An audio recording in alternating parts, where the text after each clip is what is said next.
Fala minhas amigas, fala meus amigos, tudo jóia? Eu sou Saulo Novaes, um curioso, e sejam todas bem-vindas, sejam todos bem-vindos ao meu, ao seu, ao nosso Papo no Auge, um programa focado na troca de ideias, sem censuras, sem preconceitos, gerando para você conteúdo muito inteligente, por essas bandas sonoras, sempre um especialista por episódio, tanto na Rádio Paulo Freire, AM 820, uma rádio da Universidade Federal de Pernambuco, como também nos agregadores de podcast e no YouTube, é só procurar o Papo no Auge também no YouTube, na plataforma de vídeos, muita informação, muito conhecimento sendo gerado, de modo a amplificar a voz da ciência, a voz docente, a voz da educação. Eis o nosso propósito, vamos pro auge!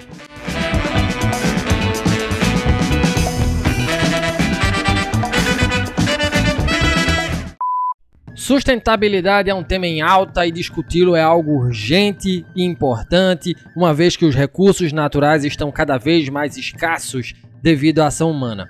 São cada vez mais evidentes os impactos negativos que o ser humano provoca na natureza.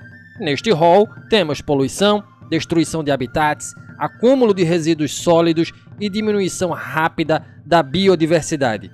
Por isso, é importante debater o desenvolvimento sustentável, porque a cada dia que passa, problemas ambientais como falta de água e o racionamento de energia em vários locais do Brasil, por exemplo, são recorrentes e impactam muitas pessoas. Isso não é consequência apenas da má administração. Há também, em grande medida, o uso irracional e excessivo do que a natureza nos oferece. E por que não aprender com a experiência de outros países quando o assunto é sustentabilidade, respeitando, obviamente, as culturas de cada espaço? O que o Japão pode ensinar ao Brasil sobre desenvolvimento sustentável? Quem vai nos responder a essas indagações é Larissa Além. Larissa é graduada em Direito pela USP, Universidade de São Paulo, e mestra em Gestão Ambiental pela Universidade de Kyoto, no Japão, especializada nas áreas de Políticas Públicas Ambientais, Resiliência Urbana e Cooperação Internacional. Larissa é também membro das redes Climate Reality Leaders e La Clima, além de ser escritora e fundadora das plataformas Book, um editorial sobre visões de sustentabilidade na literatura e no imaginário humano, e Estação Resiliência, um editorial sobre cidades mais resilientes e sustentáveis. Gratidão, Larissa, por sua participação, e hoje comigo aqui na bancada do Papo no Auge, dividindo a responsabilidade de fazer boas perguntas a Larissa, meu amigo Luiz Guilherme, dos podcasts Green Steps e Social Steps. O cara é tão bom que é host de 2 podcasts. Luiz é um cara sensacional, amigo que o universo do áudio me deu, e assim como eu, gosta também de educação, faz divulgação científica, e é uma honra dividir este espaço tão sagrado para mim com você, Luiz. Seja bem-vindo ao Papo no Auge também, e ninguém melhor do que você para se apresentar à galera que nos ouve. Olá, Saulo, muito obrigado pelo convite para participar deste incrível espaço. É uma grande honra para mim, sobretudo porque você, Saulo, é uma das minhas principais inspirações em gravar podcasts, né? Sem dúvidas é o meu padrinho neste mundo do podcast. E bem, eu sou Luiz Guilherme, eu sou advogado, aí enveredando também no mundo da análise de dados, pesquisador em sustentabilidade e host no Green Steps Podcast e Social Steps Podcast, né, em que eu debato temas de sustentabilidade e demais tópicos de impacto social. Bacana, meu amigo, seja sempre bem-vindo, e apresenta pra gente a Larissa, né? Quem é a Larissa Além que você nos traz aqui pro Papo no Auge? Então, eu e o Saulo, nós sempre temos essa preocupação de trazer aí pessoas com trajetórias fora da curva, né, por assim dizer, né? Então é algo pelo qual nós gostamos muito, apreciamos muito, né, uma trajetória, não somente profissional, mas acadêmica também, né, e por que não pessoal, né? E a Larissa tem aí uma trajetória muito interessante, né? Ela se formou em Direito, né, pela Universidade de São Paulo, a conhecida Sanfran, aí que já tem toda uma bagagem muito interessante, né? A Larissa teve aula teve aula com ministros do STF, então tem histórias aí muito interessantes já na graduação, né? E, e a Larissa é uma parceira aqui de pesquisa, né? Que essa parceria começou em 2020. E Algo que me chamou a atenção na Larissa foi que ela estudou no Japão, né, na Universidade de Kyoto aí, que está entre as melhores do mundo, né, compete ali com a Universidade de Tóquio, a liderança do Japão, né, e ela estudou sustentabilidade. Então, Saulo, ela também tem esse interesse aí, nesse tema pelo qual nós somos tão apaixonados, e ela tem uma bagagem muito interessante, né, sobre a perspectiva japonesa, né. Ela fez trabalhos, muito fascinantes, né, nos 3 anos, né, a Larissa já me corrija aí se é 3 anos, né, que ela ficou no Japão. E nós vamos aqui trocar um pouco de ideias, né, ideias, experiências, né, sobre como foi, né, essa bagagem e, sobretudo, do que ela aprendeu por lá sobre sustentabilidade. Então, isso aqui é uma tentativa de breve introdução, né. Um currículo vasto, sem dúvidas. E quem é a Larissa pela Larissa e como é que ela adentra o mundo da sustentabilidade? Legal, gente. Bom, primeiro, né, antes de eu entrar na pergunta, eu queria agradecer muito vocês dois. Primeiro, agradecer pessoalmente, né, pelo espaço, pelo convite. É uma honra estar aqui, é uma delícia poder falar com vocês, compartilhar, né? A gente tem aí esse nicho em comum de estar buscando, né, compartilhar informações, de estar buscando criar essa ponte entre o acadêmico e a sociedade, né, que a gente sente muita falta. E eu também quero fazer um agradecimento, que é muito obrigada por vocês terem esse tipo de projeto. Eu acho que é importante, é legal que tenha. É necessário que esse tipo de projeto tenha cada vez mais visibilidade. Então, parabéns pelo trabalho de vocês dois.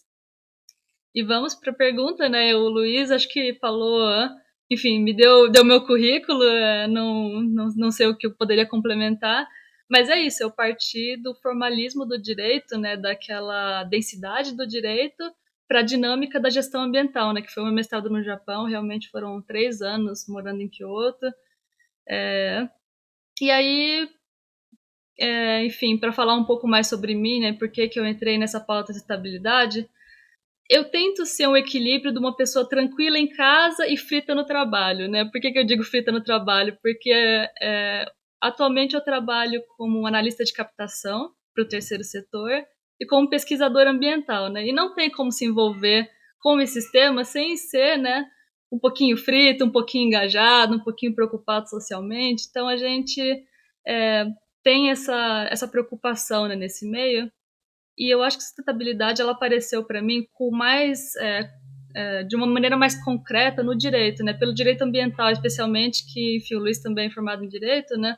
A gente tem mais a partir do terceiro ano, do meio para o final da faculdade, então é assim, vem um pouco tarde, eu sinto. E para mim foi uma pena, porque enfim, foi o meu tema favorito, mas dali surgiu o interesse em estabilidade. E o que eu acho muito legal, assim, é que estabilidade foi ganhando um significado mais complexo ao longo dos últimos... desde 2015, né, vamos ser sinceros, foi desde a Agenda 2030, que aí deixou de ser aquela coisa de vamos plantar árvores, vamos manter o verde, para ser um negócio que é sociedade, é pobreza, é emprego, é meio ambiente, é oceano, então ele tem esse aspecto que eu acho que é muito legal, e quem hoje se envolve com gestão de projetos, que se envolve com o terceiro setor, com impacto social, não consegue se furtar do debate de estabilidade. De alguma forma, você vai incorporar esse debate e, enfim, vai ter que abarcar isso no seu trabalho, na sua pesquisa.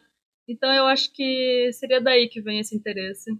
Ô Larissa, aproveitando o ensejo da tua bagagem, né, da tua bagagem intelectual, da tua bagagem profissional, né, aproveitando também o que o Luiz já falou sobre a tua vivência no Japão, né, qual é o papel da sociedade civil japonesa na proteção ambiental, né? Como é que tu viu a realidade japonesa nesse tocante a partir da tua experiência lá no Japão, em Kyoto? Essa pergunta é muito boa, Saulo. Eu acho que uma boa parte da origem do movimento ambiental tem grande força pelo papel que a sociedade civil teve, né, por essa presença empoderada que a sociedade civil tem no Japão, né? E isso eu acho muito interessante falar, até de um ponto de vista social mesmo, né, que a gente conhece um pouco o lado do Japão, né, que fala gente estrangeiro, né, quem é de fora, vê muito o Japão, as pessoas que respeitam o espaço um do outro, respeitam a privacidade um do outro, que o japonês sendo reservado a respeito da vida pessoal dele, Mas tem um outro lado que a gente conhece menos, né? Eu acho que só realmente estando lá para presenciar isso, que é o lado solidário da sociedade, é um lado que ele é articulado. E aí eu acho que, assim, para explicar o que esse articulado significa, nada melhor que um exemplo, né? Eu vou falar de uma experiência pessoal que eu tive em Kitakyushu, né, que foi uma cidade onde eu fiz estágio, fiz alguns treinamentos da JICA, e Kitakyushu é uma cidade que talvez as pessoas não conheçam, ela fica norte de Fukuoka, né, fica na província de Fukuoka, e é uma cidade que hoje em dia ela é conhecida por ser um polo de tecnologia ambiental, enfim, principalmente tecnologias para gestão de resíduos, equipamentos de incineração, de reciclagem. Então essa é Kitakyushu hoje. Mas Kitakyushu foi uma cidade que ela passou por uma trajetória muito interessante, porque já foi um dos maiores polos industriais do Japão. Ela era uma das cidades que fornecia matéria-prima, né, fornecia aço, para promover a indústria do país todo, para promover a estrada de ferro. Então, assim, foi uma cidade muito, muito dinâmica. Só que chegou num ponto que a demanda vai caindo. É natural que isso caia, porque você constrói a estrada de ferro, depois você só tem que fazer a manutenção. Então, a demanda foi caindo, né, um processo que eles chamaram de iron chilling, né, o esfriamento do ferro. E, paralelo a isso, o que ficou para a cidade? Um dano ambiental absurdo, né? Muita poluição, né? Tanto poluição da costa quanto poluição do ar, né? Então, foi o legado dessa industrialização pesada, rápida, que teve em Kitakyushu, né? E aí, o que aconteceu? Ali começa um movimento ambiental muito legal das mães de Kitakyushu. E, assim, eram mães domésticas que trabalhavam em casa, que começaram a perceber que elas colocavam roupa no varal e 10 minutos depois a roupa estava preta. Elas limpavam a casa e poucos minutos depois a casa estava suja de novo. Então, elas começaram a ficar preocupadas. O que essa poluição, né, que pra gente era muito curioso. Eles viam a poluição, né, o céu colorido de poluição, como um sinal de progresso. Eles chamavam de céu de arco-íris. E elas começaram a ver, será que esse sinal de progresso, na verdade, não faz mal para os meus filhos? Será que não vai gerar um problema maior? E elas começaram a se engajar, começaram a criar um movimento que nasce delas, elas começam a envolver professores de universidades locais e falam, não, vamos fazer uma pesquisa, dá para fazer um teste, vamos ver essa questão de contaminação? E vai crescendo o movimento, vai crescendo até que começa a pressionar o governo local, o governo municipal, até que, enfim, esse movimento extremamente coordenado, extremamente organizado, ele pressiona até que se formam as primeiras leis, regulamentos contra a poluição. Então, hoje, Kitakyushu tem regras extremamente rigorosas com questão de emissão de poluição, com gestão de resíduos. Então, isso é muito interessante. E esse é um exemplo que eu estou dando, mas não é um caso isolado. A gente vê muitos casos em gestão de resíduos sólidos, da população se articulando porque o governo local queria construir no bairro delas uma estrutura de incineração ou um aterro. Ele falou, não vai construir aqui não, aqui é a nossa área residencial. Então, é legal isso. A sociedade civil, ela tem esse poder, né?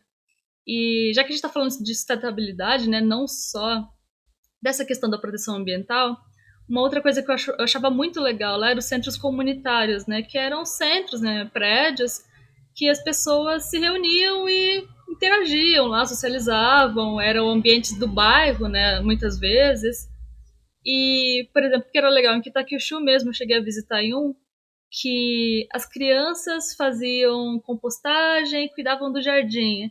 Aí tinha um grupo de idosos aposentados que era um grupo de coral e tinha salinha que você podia alugar, sabe? Então isso é muito legal, acho que é muito positivo para a comunidade e esse tipo de coisa se retroalimenta, né? Porque ali você também pode ter espaço de educação ambiental, você pode ter espaço de conscientização. Então eu acho que é isso, uma coisa leva a outra e você tem essa sociedade que é muito forte comunitariamente. Larissa, quando nós pensamos em Japão, algo que sempre vem na mente algumas imagens, né, que sempre vem na mente claro, existem aqueles estereótipos, né, robô, a parte cultural, seja aquele mix de cultura antiga, moderna, mas uma outra imagem que também surge é o tsunami de 2011, nós tivemos em 1995 também, em Kobe, o terremoto de Kobe, e foram desastres que mudaram até a forma pela qual o ser humano passou a se relacionar com a redução de risco de desastres. E o Japão ele tem uma larga experiência com isso, né? Com redução de risco de desastres, né? Com políticas, com legislações no tema. Bom, em sua rotina nesse país, né, eu imagino que você pelo menos sentiu algum tremor, né? Em algum momento você sentiu ali alguma terremoto, ou mesmo tenha sofrido algum tipo de desastre. Bom, mas em sua rotina nesse país, né, além de ter essa vivência, como você pôde observar a gestão de risco de desastres? O que acredita que poderia ser aplicado no Brasil e por quê? Essa é uma pergunta bem grande, ela tem, acho que, vários aspectos que são interessantes de compartilhar, né? Não só da minha experiência pessoal, mas no geral, assim, do que eu li sobre o Japão, do que eu acompanhei, né? A primeira coisa que eu gostaria de fazer é uma ressalva, na verdade. Primeiro, é verdade que o Japão tem uma história longa, né, de gestão de desastre, ou experiência com desastre, mas não necessariamente significa que o país ele vai ser resiliente ou preparado, né? E a gente vê muito isso no caso de Indonésia, Filipinas, El Salvador.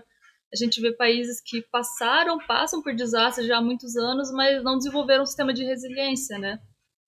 Hoje em dia a gente também tem Tonga, né? Países do Pacífico que estão tendo problemas com mudanças climáticas, então a gente vê que é um problema bem complexo, é um problema intersetorial, né? Que exige apoio de diferentes setores de governança pública, e você precisa de uma estrutura que é muito bem articulada. E essa estrutura não é só infraestrutura. Então, eu vou explicar um pouquinho algumas coisas que eu vi do Japão que eu acho que torna o Japão um bom exemplo, não só de prevenção, mas de resposta aos desastres, né? E eu acho que o ponto deles foi assim, elaborar diversas políticas que endereçam diferentes aspectos de vulnerabilidade, diferentes grupos, diferentes empreendimentos, diferentes regiões, né? Então, diversas coisas que tem disponível, né? Então, a primeira coisa, eles têm uma disponibilidade muito grande de tecnologia de fiscalização e alerta, né? A fiscalização, né, o monitoramento, melhor dizendo, são os sistemas que calculam os tremores, eles tentam estimar quando que vai ter um desastre, né? Isso acontece muito, por exemplo,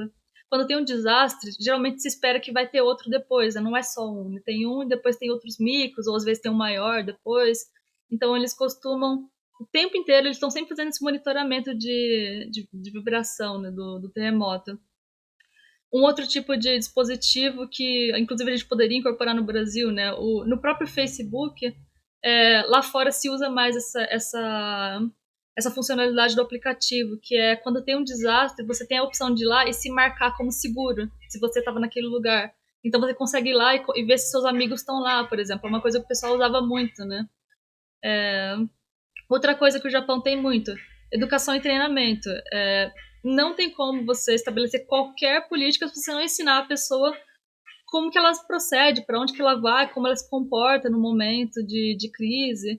E assim, o treinamento de o que você faz na hora que começa, por exemplo, um tremor, na hora que tem um tsunami, até quais são os endereços dos abrigos, né, que você vai depois. Então, assim, o que é legal, eles fazem todo começo de ano treinamento. Então, eu quando cheguei, eles fazem inclusive treinamento para criança pequena, faz treinamento em inglês para gringo, né, o que eu acho muito legal, porque tem que ensinar, né, especialmente o estrangeiro, que não sabe muitas vezes, né, por exemplo, a gente que vem do Brasil nunca passou por nada parecido, né, nunca passou por um treinamento, então eles tinham treinamento em inglês para estrangeiro, então todo ano tinha na universidade, tinha no dormitório, na instituição que eu fiz estágio, então assim, toda hora tem um treinamento, como que usa o extintor de incêndio, então isso é muito importante.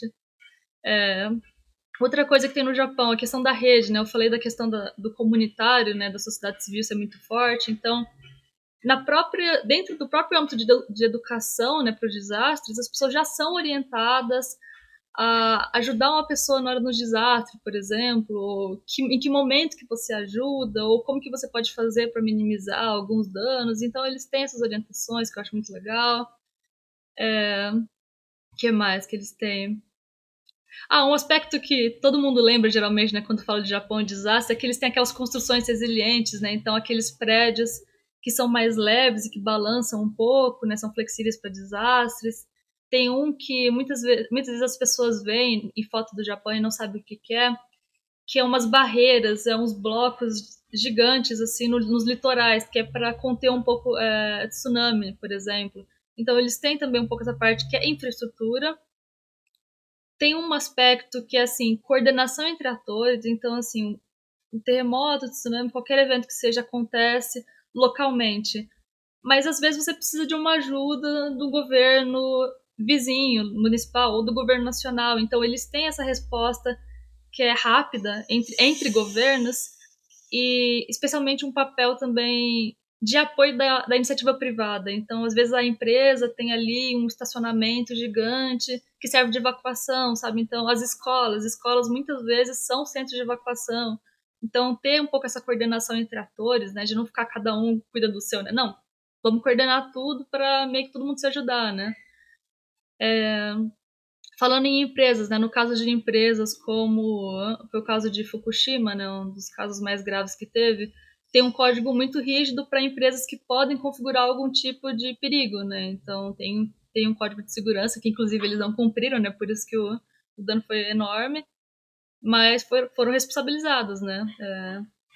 Enfim, eu fui quase de Fukushima, não vou comentar muito porque ele é um caso todo à parte, cheio de problemas, mas fica de exemplo. Uma outra coisa que eu acho muito legal, eles têm política para pequeno empreendedor. Então, por exemplo, o pequeno empreendedor ele tem mais dificuldade de se recuperar no momento de desastres. Então, tem uma política para injetar um pouco de dinheiro para ajudar, sabe, se erguer. Então, veja, não é uma política pequena ou uma grande, são várias endereçando coisas diferentes de diferentes setores da governança. E aí você me perguntou o que o Brasil pode aplicar dessas medidas. E assim, poderia se inspirar em tudo isso e mais um pouco, mas com ressalvas. Então, assim, o que eu acho sempre interessante pensar quando a gente pensa em transportar lições, né? Primeiro, que não é algo que se estrutura da noite para o dia, assim, não é uma coisa que a gente, em um mandato de presidência, a gente resolve e tá tudo nos trincos. Não, é um negócio que demora, vai ter medidas de curto, médio, longo prazo, cada uma delas, de novo, endereçando uma coisa. Outro aspecto que é importante, você precisa de medidas para antes, durante e depois do desastre. Não adianta você só endereçar depois que aconteceu o desastre, tem que prevenir.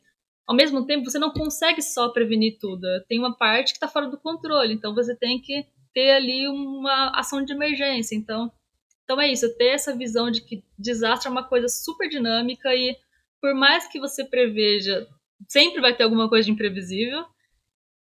E, enfim, a gente sempre tem que sempre considerar o contexto local. Então, o que a gente tem de possibilidade ou facilidades, por exemplo, que o Brasil tem em relação ao Japão, né? A gente, por exemplo, não tem terremoto e tsunami, né? Esses desastres maiores, assim, mas temos outro tipo de desastre. Ou a gente tem outras limitações que depende do Japão não tem. Talvez limitações de cunho mais financeiro, não sei, tecnológico, com certeza. Então, a gente sempre tem que pensar em soluções, inspirar, mas também adaptar para a nossa realidade, né? Então, só para eu não te dar um depende como resposta, porque também isso é muito chato, né? Ninguém gosta quando o advogado fala depende, então eu vou dar alguns sinais de lição que eu acho legal, que são um pouco mais amplos e que eu acho que o Brasil poderia incorporar, né, na sua gestão pública, nas suas políticas públicas. Primeira coisa de todas, precisa endereçar as partes vulneráveis primeiro. E quando eu falo as partes vulneráveis, tem diferentes tipos de vulnerabilidade. Pode ser populações mais pobres, que estão numa região menos urbanizada, pode ser pessoas idosas que têm mais dificuldade de evacuar no caso de desastres, ou pessoas com mobilidade reduzida. Pode ser pequenos empreendimentos, que são empreendimentos que vão ter mais dificuldade de se recuperar no caso de uma situação de desastres que eles precisam ficar fechados por um mês. Tem muitos negócios que fechariam em um mês, sem ter, né, atividades e clientes. Então é isso, a gente tem que endereçar quem vai ter mais dificuldade de se reerguer. Porque assim, o desastre ele pode acontecer numa área, mas a perda e o prejuízo não vai ser igual para todo mundo. A gente está vendo isso muito na pandemia, né? Falar, a pandemia afetou todo mundo. Sim, é verdade, mas não afetou todo mundo igual. Então a gente precisa apoiar quem está precisando primeiro. A gente precisa ter essa noção de prioridade. Isso é uma coisa. Uma outra coisa que eu acho que é muito importante, faz toda a diferença lá no Japão, e a gente precisa ter isso aqui. Precisa ter apoio do governo nacional. Não adianta você querer achar que um governo local que está destruído, como a gente teve os casos de barragens que se romperam em Minas Gerais. Não dá para esperar que uma cidade que foi varrida por um desastre que vai se reerguer sozinha. Você precisa da ajuda do governo do lado, da cidade do lado, para ter uma evacuação de emergência. Precisa do governo nacional para injetar alguma ajuda de custo. Então, não dá para você achar que vai lidar sozinho com desastres. Não dá, vai demorar muito. Então, precisa ter esse apoio, essa coordenação de atores, não só governo nacional, né, empresas, terceiro setor. E o último ponto que eu vou falar é uma questão de cultura, mas leiam cultura aqui como uma coisa da educação ambiental, assim, de você ter, o país ter cultura de fazer isto ou aquilo. Cultura, gente, é algo que a gente constrói. A gente não nasce assim, o assado do Japão não nasceu pronto. Os japoneses não nascem sabendo separar lixo, eles aprendem. Eu falei para vocês, tem treinamento todo começo de ano. As crianças são ensinadas desde muito pequenas, assim, eu vi casos que, assim, treinamento começa com criança de 4, 5 anos, ensinando qual é o caminho que faz para evacuação, sabe? Então, assim, é uma coisa que educação se faz pela insistência. A gente não pode se querer ser determinista e falar, não, isso é coisa de lá funciona porque é Japão, aqui no Brasil não vai funcionar. Não vai funcionar porque a gente não insiste, sabe? E é importante, não dá para fazer nada. E eu falo isso não só para desastre, mas para meio ambiente em geral, sem você envolver a população. Tem que transmitir, tem que fazer um esforço de educação ambiental. Não é simples, não é rápido, mas tem que fazer. Não funciona se não fizer. Pelo menos essas 3 mensagens eu gostaria de deixar assim, e não só, de novo, não só para desastres. Eu acho que para gestão ambiental, sustentabilidade como um todo, precisa ter um pouco essa perspectiva. Larissa, dicas valiosas, né? E fazendo um breve parêntese, a gente tem desastres a todo tempo, né, no Brasil, não só naturais, mas sociais. E eu acho que essa tua fala ela é potente e poderosa justamente por isso, né? Porque conclama aí atores políticos importantes e necessários para que eles possam resolver isso. Só que a gente não tem esse tipo de apoio, né? E eu não estou falando nem só nesse governo, nem só, né? Os anteriores também, né? Claro, com uns mais, outros menos, mas a gente tem essa coisa assim, né? O Estado brasileiro ele não apoia, né? Ele não acode, ele não ajuda, né? Ou pelo menos não da forma que deveria. Então acho que a tua fala ela corrobora isso e engrandece, né, um chamado para que quem estiver ouvindo a gente, vai ouvir a gente, né, se sensibilize e que faça o que tem que ser feito, né? Faça o que tem que ser feito. E mais uma vez, gratidão por compartilhar isso com a gente, tá? Ô Larissa, muito se é falado, né, sobre limpeza urbana nas metrópoles japonesas, que é o caso nosso, da nossa pauta aqui, né? Se a gente faz um paralelo com o Brasil, meu Deus do céu, né? Você vai em Recife, a cidade é muito suja. Se você vai em Salvador, idem. Enfim, de outro modo, né? Eu moro aqui em Joinville, você tem um aparato maior da limpeza urbana, você vê algo mais conservado, uma cidade mais limpa, né, mais organizada do ponto de vista da coleta de lixo, enfim, né? E aí eu queria que, a partir da tua experiência, Larissa, você mostrasse, né, explanasse aqui pra gente, né? De fato, os grandes centros urbanos, né, no Japão são limpos, né? Se sim, como é que isso ocorre e como é que essa experiência do Japão, né, sendo favorável, poderia também ser aplicada aqui no Brasil de uma forma global, né? Colocando isso para o território todo, né? Olha, sim, com certeza os centros lá são muito limpos. É uma coisa que é curioso, chama atenção até de outras pessoas que vêm de países desenvolvidos. O Japão é realmente um desses lugares que é fora de série, é a exceção no mundo, né? Japão, eu acho que Coreia também. E Tóquio, em especial, é muito mais impressionante porque é uma cidade com a dimensão de uma metrópole, de uma mega cidade e com um volume, um circuito gigante de pessoas. E é uma cidade limpa, uma cidade que não tem lixo no chão. E uma coisa que eu acho muito curiosa e muita gente estranha, né, especialmente a gente que é brasileiro, que a gente está acostumado, a gente estranha muito quando chega lá, é que não tem lata de lixo na rua. E aí você fala, nossa, mas como, né, que eles se mantêm uma cidade tão limpa e nem tem lata de lixo na rua? Então você vê que é uma estrutura muito forte, né? E a questão da lata de lixo tem 2 motivos. Os 2 motivos são muito legais, muito curiosos, né? O primeiro motivo para não ter lata de lixo é que lá tem muito corvo e muito gato, e eles roubam o lixo. E aí é engraçado, porque, por exemplo, a gente coloca o lixo para fora e a gente é orientado a colocar no ponto certo, em uma esquina específica da rua para pôr o lixo, e depois pôr uma rede por cima, justamente para o corvo ou o gato não vir e rasgar o lixo, enfim. e aí gerar, né, aquela coisa desagradável. E o segundo motivo para não ter a lata de lixo é porque separação lá é levada muito a sério. Eles têm. Varia de cidade para cidade. Por exemplo, eu morei em Kyoto, depois eu parei o período em Kitakyushu. Kitakyushu era bem mais rigoroso, tinha bem mais categorias de lixo. Mas Kyoto também. Kyoto tinha separado o burnable, né, que é o queimável de um lado, o PET, garrafa PET, latinha de outro lado. Metais era um dia específico a cada 15 dias, metais como faca, por exemplo. Plástico, só o plástico de embalagem era outro lixo, então cada um tinha o dia certinho. Então eles têm esse calendário que você tem que cumprir. E é muito interessante, porque isso favorece muito a reciclagem, apesar de que, veja, parênteses aqui, que a reciclagem do Japão não é tão alta quanto poderia. A maior parte do lixo é incinerado, mas mesmo assim é bom que eles separem, porque incineração é um processo que ele é muito caro e ele consome muita energia. Ele tem um alto consumo energético e imagina, se você pega todo esse lixo e põe para queimar, é difícil, né? Então essa separação ela ajuda um pouco a fazer isso, né? E é até interessante, né? Fazendo um outro parênteses, outro choque para quem é brasileiro que vai para lá.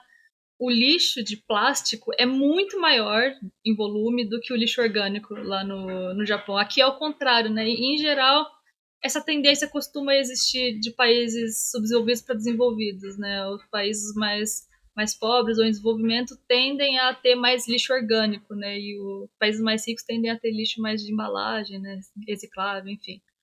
É uma coisa interessante. E aí, de novo, né, a gente está conversando muito de uma maneira propositiva, né? De lições que a gente pode tirar ou de tentar entender como manter o centro tão limpo, né? E de novo, eu não acho que seja uma pergunta que tenha uma resposta fácil e a gente precisa pensar em combinações de fatores e combinações de programas e de políticas, né? Uma delas, não tem como fugir, educação ambiental, conscientização ambiental. E assim, não é só a mãe chegar com o filho dela e falar, olha, não joga lixo no chão, mas assim, é um acordo social mesmo, assim, um capital social muito alto de que você tem que cuidar do meio coletivo, de você não pode depredar o meio que é coletivo porque ele é de todo mundo, sabe? É uma coisa que parece intuitivo, mas a gente vê que não é tão simples de executar. Mas é uma coisa que, de novo, se você cria na base da insistência. E uma coisa que é muito engraçada dessa, especificamente a respeito do lixo, é que lá no Japão não é de bom tom você comer na rua enquanto anda. E o motivo é isso, porque você pode derrubar, você pode sujar, então é isso, assim, você tem esses pequenos elementos de educação ambiental que você vai passando desde pequeno para criança e, enfim, até que isso é incorporado pela comunidade como um todo, né? Um outro fator que a gente talvez esteja mais familiarizado com isso, porque outros países da Europa também fazem, né? Eles têm um pouco essa política de zero tolerância. Lá no Japão, você ou toma uma multa ou pode até ser preso dependendo da disponibilidade irregular de lixo. Então, você tem, né, uma punição para conduta irregular, isso é importante que tenha. Que mais? Uma coisa que eu acho muito legal é que a gente faz no Brasil, mas talvez eu não sei com que frequência que isso acontece no Brasil, que são os mutirões de limpeza, né? Lá no Japão tinha os voluntários que passavam, né? Eu, por exemplo, morava perto do Kamogawa, né? Que é um rio que tem no Japão. E o pessoal gosta muito daquele rio, lá tem cerejeiro, o pessoal faz piquenique, faz yoga, então é um rio muito importante para a cidade, do ponto de vista de cultura, comunidade. E sempre tinha voluntário com uma pazinha, assim, que inclusive era super fácil de achar pra comprar, assim, pazinha que você. Ou aquele de espetar, assim, que você ia espetando o lixo, depois levava pra casa, sabe? Então isso é muito legal também, essa coisa de você ter cuidado com o meio coletivo, de ter cuidado com o seu bairro, de ter capricho pelas coisas. Acho que capricho é uma palavra-chave do Japão, sabe? No geral. Então, eu acho que seria nessa linha, assim. E o que eu acho importante de falar, a gente está propondo algumas lições, e é importante pensar que o Japão não era sempre assim. O Japão teve um problema de resíduos, teve um problema de superlotação de aterros, porque, enfim, é um país pequeno, né? Não é como o Brasil que a gente tem espaço, né, entre aspas, para ter aterros. É um país que, enfim, chegou num ponto de lotação e de crise com resíduos sólidos muito rápido.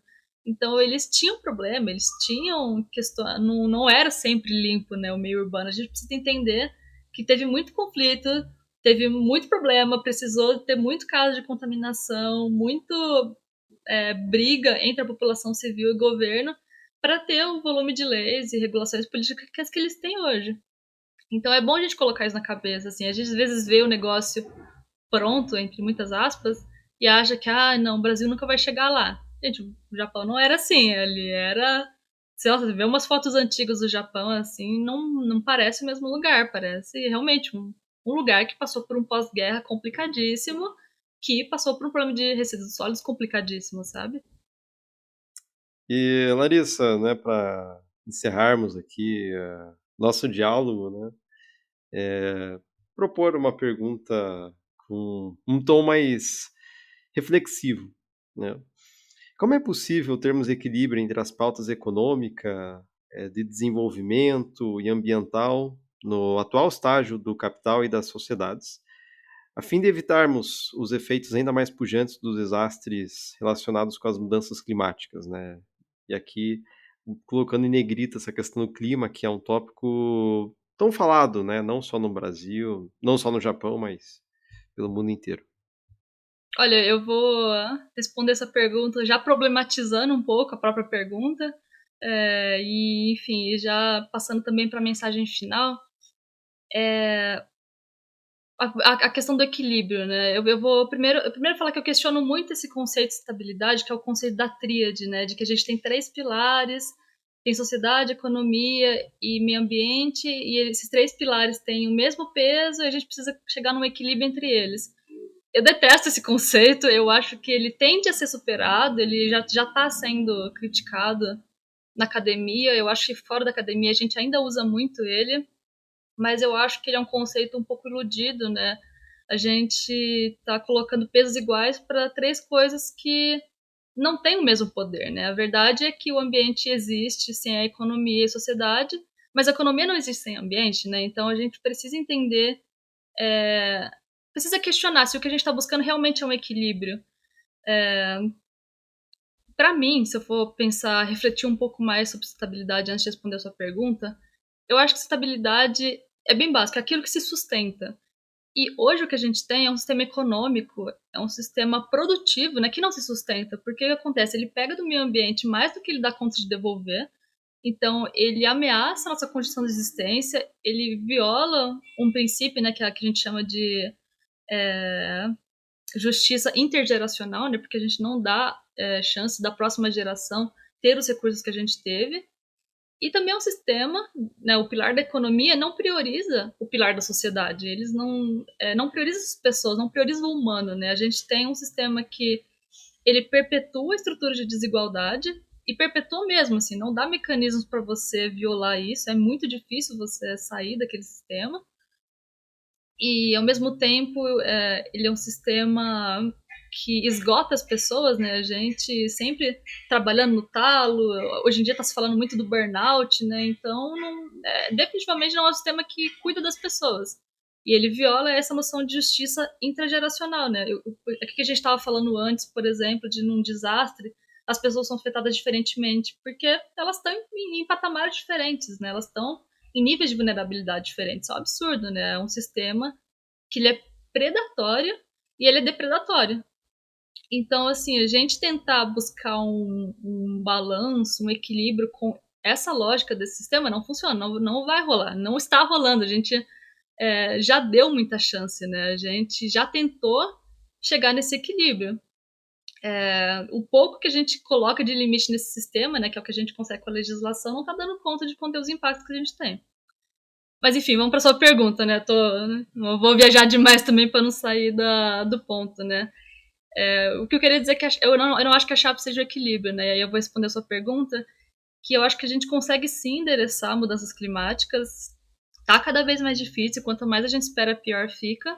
Mas a gente tem centenas de experiências pelo mundo inteiro, experiências locais, regionais, internacionais. A gente tem muita tecnologia já que já foi desenvolvida. Mas é isso, foi-se o tempo da gente dar chance para esse equilíbrio. A gente precisa tomar as decisões de uma maneira um pouco mais incisiva agora.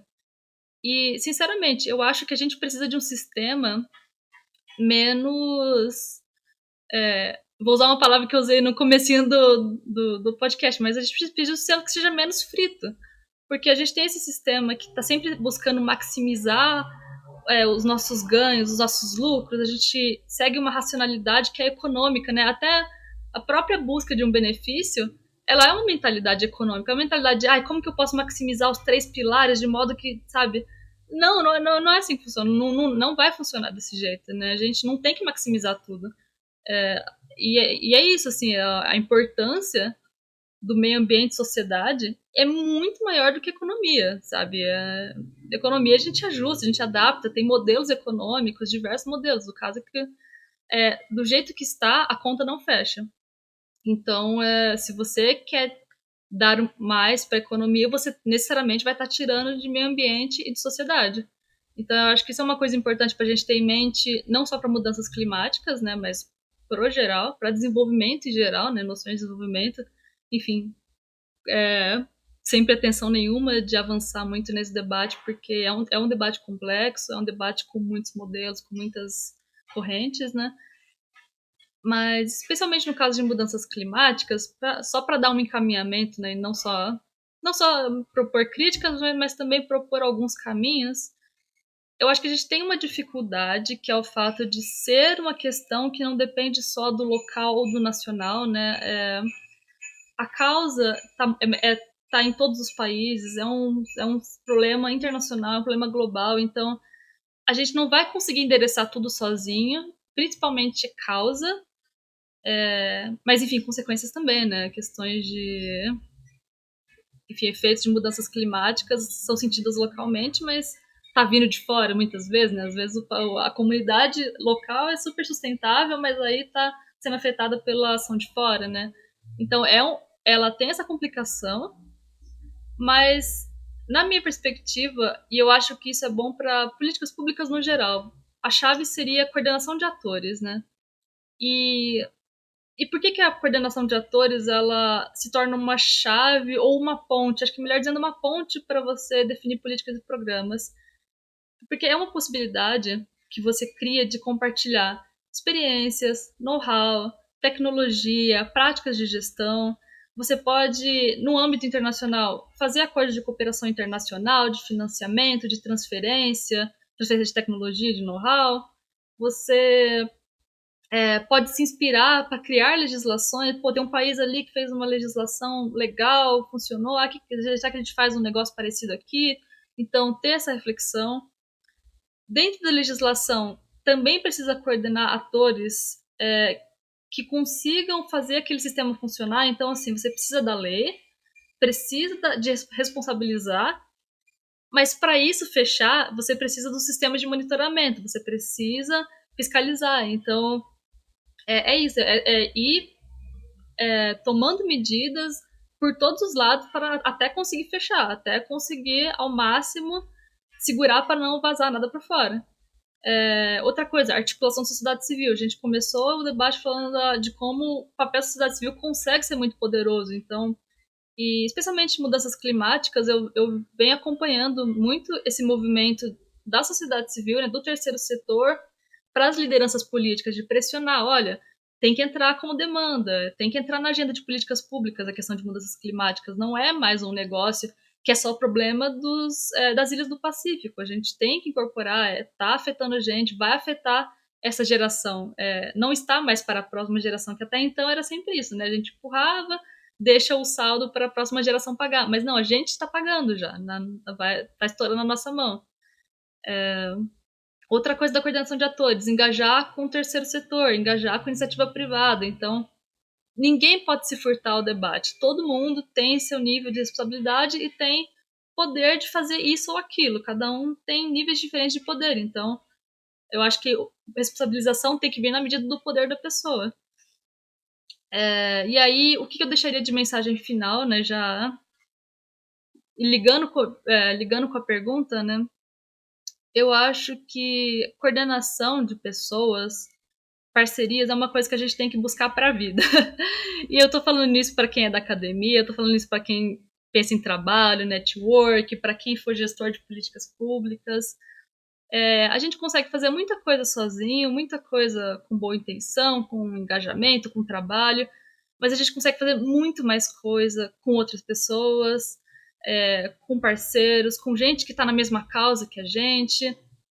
E a gente aprende muito nesse processo, a gente vê além do nosso olhar viciado, né? A gente que está numa faculdade, a faculdade é um núcleo de uma realidade que está ali. Aí você vai para uma outra faculdade, por exemplo, é outro núcleo. Aí dali você vai para o trabalho, é outras visões, outras perspectivas. A gente precisa ter essa resiliência, essa flexibilidade, essa noção de mundo, gente. É noção de mundo. A gente precisa aprender. A gente não pode se conformar com o que a gente tem. E eu acho que nada melhor para aprender do que aprender com os outros. E essa é a minha mensagem final, gente. Sejam abertos. Coloquem os debates na mesa. É o que a gente está fazendo aqui hoje, né? O Luiz tem um projeto pessoal dele, podcast. O Saulo tem um projeto dele, podcast. Eu tenho meu site também. A gente tem as nossas ações individuais, mas a hora que a gente senta e que põe na mesa é que vem surgindo as soluções, gente. Então, é isso. Busquem isso para a vida de vocês. Eu recomendo. Larissa Além, nosso papo foi além das expectativas, né? Que coisa boa, que coisa boa. Massa, Larissa, eu queria muito te agradecer, né? De minha parte, a tua fala, eu acho que é uma fala necessária, urgente, uma fala balizada e que deve ganhar não somente, né, os rincões do Brasil, mas também os rincões do mundo, porque a gente tá tudo no mesmo barco, a gente tá tudo dentro da mesma casa, né? Então, gratidão por esse espaço de fala, né? Pela tua fala e seja sempre bem-vinda. Obrigado, viu? Eu que agradeço, Saulo. Saulo, Luiz, foi um prazer estar aqui com vocês, conversar sobre esse assunto que não só é um assunto extremamente relevante, né? Mas super interessante também. E eu espero que a gente, enfim, o nosso pouquinho aqui contribua um monte para os debates aí que virão. Larissa, aproveita e fala também um pouco sobre os teus projetos pessoais, né? Os teus projetos editoriais. Conta pra gente essas plataformas em que você mistura literatura e sustentabilidade, resiliência e sustentabilidade. Conta pra gente. Que bom que você perguntou, porque na agitação da pergunta eu nem mencionei os nomes, né? Mas eu tenho 2 sites, né? Um blog e um site. O blog, ele chama Book, depois talvez eu possa encaminhar o link para vocês, né? Para vocês colocarem na descrição. Eu publico artigos relacionando literatura com sustentabilidade, então geralmente eu pego algum livro de ficção e trago algum debate relacionado ou com questão de saúde ou com preservação ambiental, e aí a sustentabilidade num sentido bem amplo.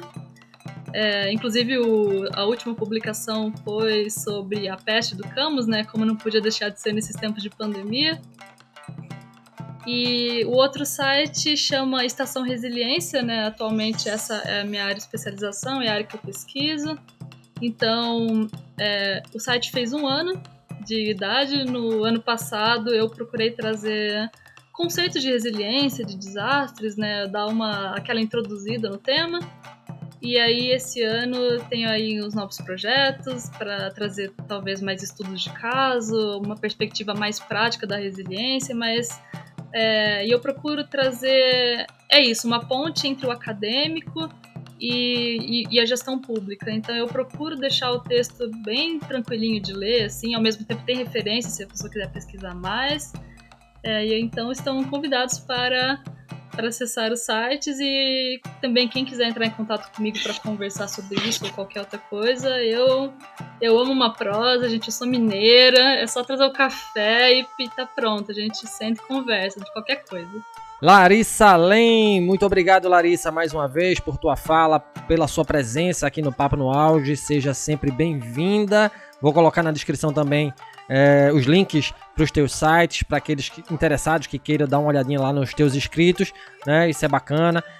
Obrigado mais uma vez, Larissa. Luiz, meu amigo, muito obrigado também pela parceria, sempre bacana trocar uma ideia com você. Você é um cara muito inteligente, um profissional necessário nesse mundo caótico. Seja bem-vindo sempre ao Papo no Auge. Gratidão por essa parceria mais uma vez. Gostaria de agradecer esse convite muito legal que você fez. Foi um diálogo extremamente interessante. Eu quero parabenizar o seu trabalho, que é muito expressivo na difusão da ciência, da divulgação científica e para inspirar pessoas. E deixo o meu convite, né, se me permite o espaço, né, para as pessoas, os seus ouvintes, e as suas ouvintes, a escutarem o Social Steps, que é um podcast em inglês e espanhol em que converso com pessoas, né, com profissionais e todo mundo, né, cujas carreiras criam impacto social. E também tem o Green Steps, né, para todas aquelas pessoas que gostam de discutir temas de sustentabilidade. Os meus podcasts estão disponíveis nas plataformas de streaming, no Spotify, no Google Podcasts, no Apple Podcasts, no YouTube e no meu site pessoal, luisguilhermenimelo.com, que só acessar o Google que estará lá. Muito obrigado. Recado dado, meus amigos, gratidão mais uma vez, e lembro a vocês que nos escutam, além do Papo no Auge estar na Rádio Paulo Freire, uma rádio da Universidade Federal de Pernambuco, estamos também nos agregadores de podcast no YouTube. Nos acompanhem, nos sigam, compartilhem nossos áudios, manda mensagem pra gente sugerindo pautas, né? Segue a gente no Instagram, professor.saulo_Novaes. Afinal, conhecimento precisa e deve ser propagado. Um grande abraço a todas e a todos e até o próximo programa. Valeu!